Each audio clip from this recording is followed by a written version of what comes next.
Hello all of you. My name is Mohit Baweja. Welcome to my channel Advanced Coaching Classes. Students quadratic equation चल रही है और उसका first question complete हुआ था. ये हमारा सेकंड क्वेश्चन है. Represent the following situation in the form of quadratic equation.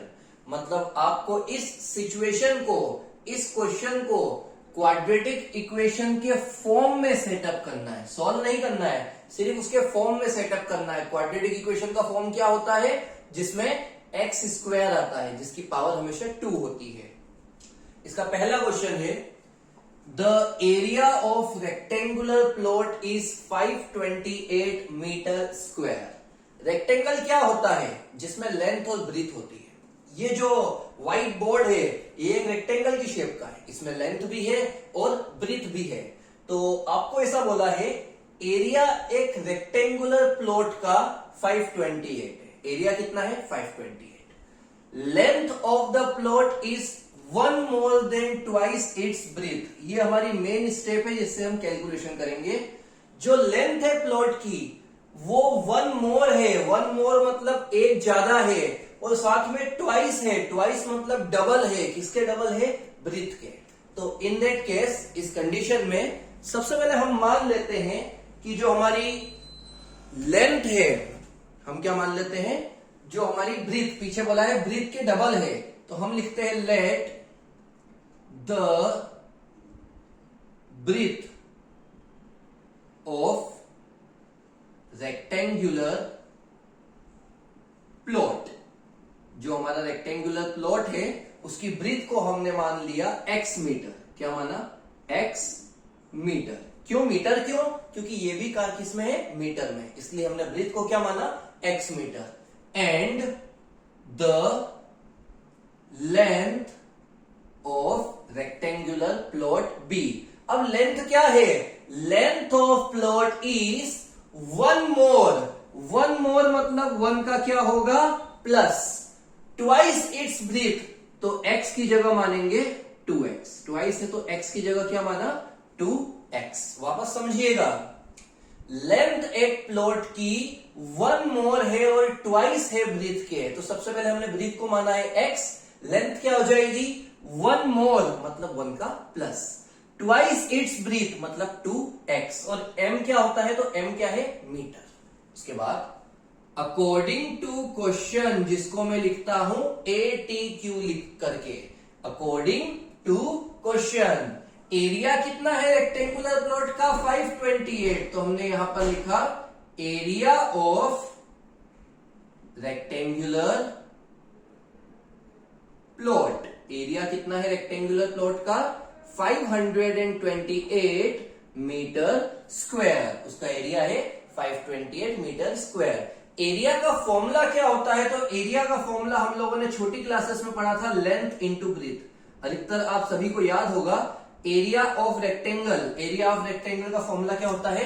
L into B.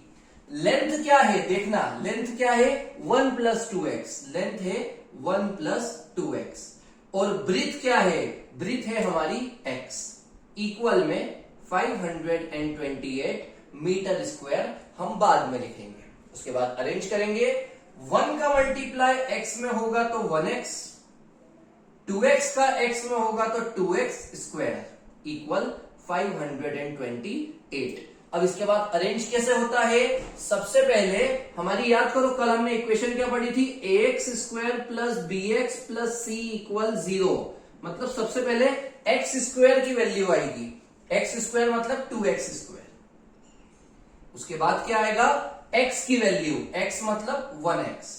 और उसके बाद क्या आएगा? जो कांस्टेंट वैल्यू है. तो 528 को इस साइड ले जाओ, माइनस 528 हो जाएगा, इक्वल में बचेगा 0. ये हमारी एक क्वाड्रेटिक इक्वेशन अरेंज हो चुकी है. कैसे हुई है बिल्कुल ध्यान से समझिएगा सभी. सबसे पहले हमने क्या किया? हमें बोला था एरिया एक रेक्टेंगुलर प्लॉट का 528 है. लेंथ प्लॉट की क्या है? 1 more than twice its breadth. तो हमने ब्रीथ को माना x. लेंथ क्या हो गई? 1 plus 2x. इतना होने के बाद एरिया क्या है? 528. एरिया का फॉर्मूला होता है L इंटू बी. लेंथ और ब्रीथ का मल्टीप्लाई किया अरेंज कैसे करेंगे? पहले एक्स स्क्वायर की वैल्यू आएगी, फिर एक्स की वैल्यू आएगी और सामने वाली वैल्यू यहां पहुंचेगी तो वो नेगेटिव हो जाएगी। आपको बस इतना ही करना है, इससे सॉर्ट आउट नहीं करना है, क्योंकि क्वेश्चन में बोला है फॉर्म में जमाना है क्वाड्रेटिक इक्वेशन के। तो ये हमारा फॉर्म कंप्लीट हुआ। इसी टाइप से सेकंड देखेंगे।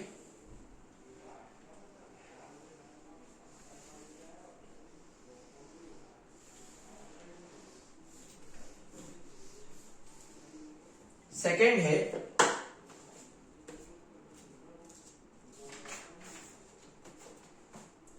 the product of two consecutive numbers, the product मतलब multiplication of two consecutive positive integers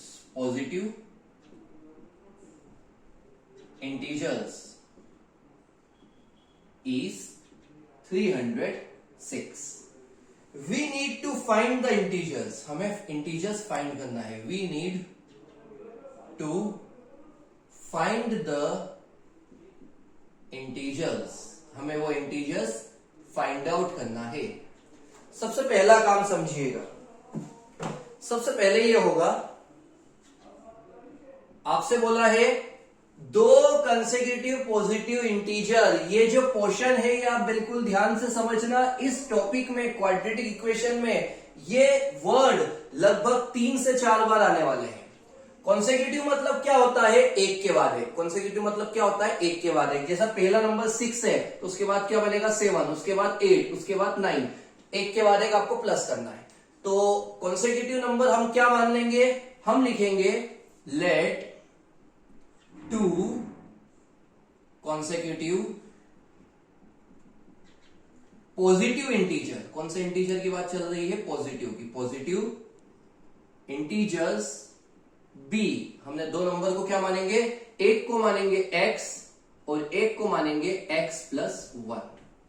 बिल्कुल ध्यान से समझना। कॉन्सेक्यूटिव मतलब होता है एक के बाद एक। तो हमने एक को x माना और एक को x प्लस 1 माना। अगर बाय चांस यहां पर कॉन्सेक्यूटिव पॉजिटिव के बीच में इवन या ओड लिखा हुआ है तो आपको x और x प्लस 2 मानना है। इवन या ओड है, दोनों कंडीशन में आपको मानना है x और x प्लस 2। इसके क्वेश्चन आगे भी आएंगे तो मैं आपको तब और ब्रीफली से समझा दूंगा। अभी हमने क्या माना कॉन्सेक्यूटिव नंबर्स को? x और x plus 1। ATQ means according to question. The product मतलब आपको इन दोनों का मल्टीप्लाई करना है। इन दोनों का आपको करना है मल्टीप्लाई। जो प्रोडक्ट है उनका वो कितना है? 306। तो इक्वल में क्या आएगा? 306। मल्टीप्लाई करेंगे x और x स्क्वायर, x का 1 में multiply 1x equal 306।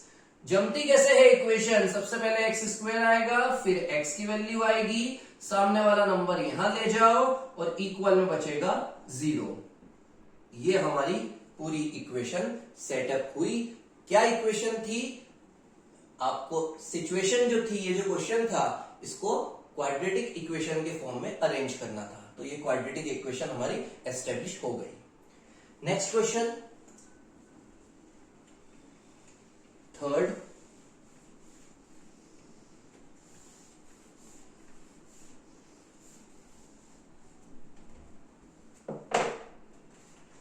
Third question है जोहन्स mother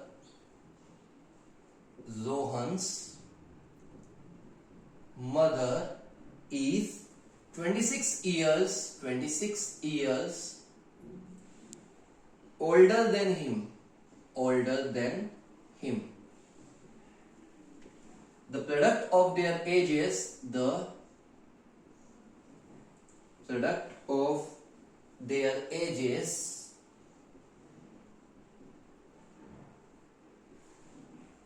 Three years from now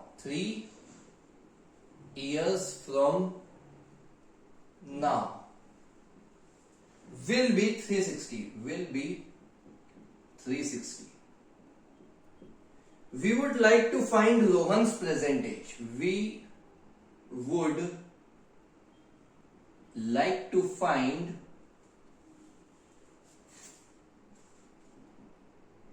Rohan's present age.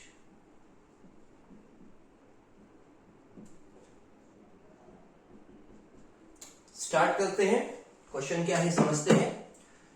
Rohan's mother is 26 year older than him, मतलब रोहन की मम्मी रोहन से 26 साल बड़ी है। रोहन की मदर रोहन से, पहले इस लाइन को समझना, रोहन की मदर उससे 26 साल ओल्डर है, ओल्डर मतलब बड़ी है।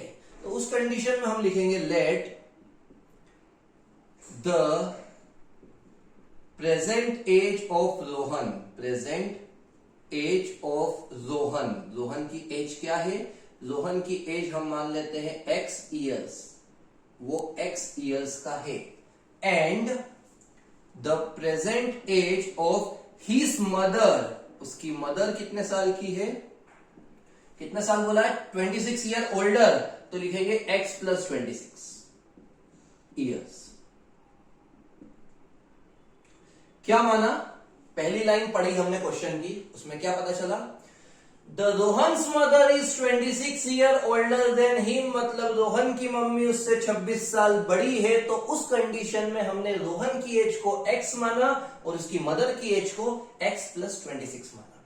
अब the product of their age 3 years from now, तो हम लिखेंगे according to question, according to question. क्या क्वेश्चन है सुनना, द प्रोडक्ट, प्रोडक्ट मतलब इन दोनों का मल्टीप्लाई करना है, ऑफ देयर एजेस मतलब इनकी एज का, 3 ईयर फ्रॉम नाउ मतलब 3 साल बढ़ाने के बाद, अभी नहीं, इनका मल्टीप्लाई ऐसे नहीं करेंगे, इसमें भी 3 का प्लस करेंगे और नीचे वाले में भी 3 का प्लस करेंगे, और उनकी एज कितनी हो जाएगी, उनकी एज हो जाएगी मल्टीप्लाई करने पर 360। वापस समझिएगा सभी, the product of their age मतलब दोनों का प्रोडक्ट करना है, मल्टीप्लाई करना है, लेकिन बोला है 3 ईयर फ्रॉम नाउ मतलब अभी से 3 साल बाद, तो अपन ने 3 का दोनों जगह प्लस किया, और कितना है 360। पहले इनका प्लस करेंगे, 26 और 3 कितना हो जाएगा, तो 26 और 3 हो जाएगा 29। उसके बाद मल्टीप्लाई करेंगे, x का x में x स्क्वायर, x का 29 में 29x, 3 का x में 3x और 3 का 29 में 87 इक्वल 360। क्या हुआ, मल्टीप्लाई बड़ा इजी था, पिछली भी वीडियो में भी हमने किया है। x का x में x स्क्वायर, x का 29 में 29x, 3 का x में 3x, 3 इंटू 29 87। ये दोनों x वाले टर्म्स को प्लस करेंगे तो क्या होगा, ये हो जाएगा प्लस करने पर 32x, और 360 को यहां ले आओ, प्लस का इधर आएगा तो हो जाएगा माइनस। 360 में से 87 का माइनस करना, 360 में से 87 का माइनस करेंगे तो आएगा 10 में से 7 गए 3, 35 माइनस 8 जो कि हो जाएगा 27 इक्वल में 0। 10 minus 7 means 3, 35 minus 8 means 27। पूरा समझिएगा वापस, रोहन की मम्मी उससे 26 साल बड़ी है तो रोहन की एज को x माना, उसकी मदर की एज को x प्लस 26 माना। इसके बाद the product of their age मतलब दोनों का मल्टीप्लाई करना है, लेकिन लिखा है 3 इयर्स फ्रॉम नाउ, अभी से 3 साल बाद, तो 3 का प्लस किया, कितना है 360। मल्टीप्लाई करके इक्वेशन अरेंज कर ली, ये आपकी क्वाड्रेटिक इक्वेशन एस्टेब्लिश हो गई।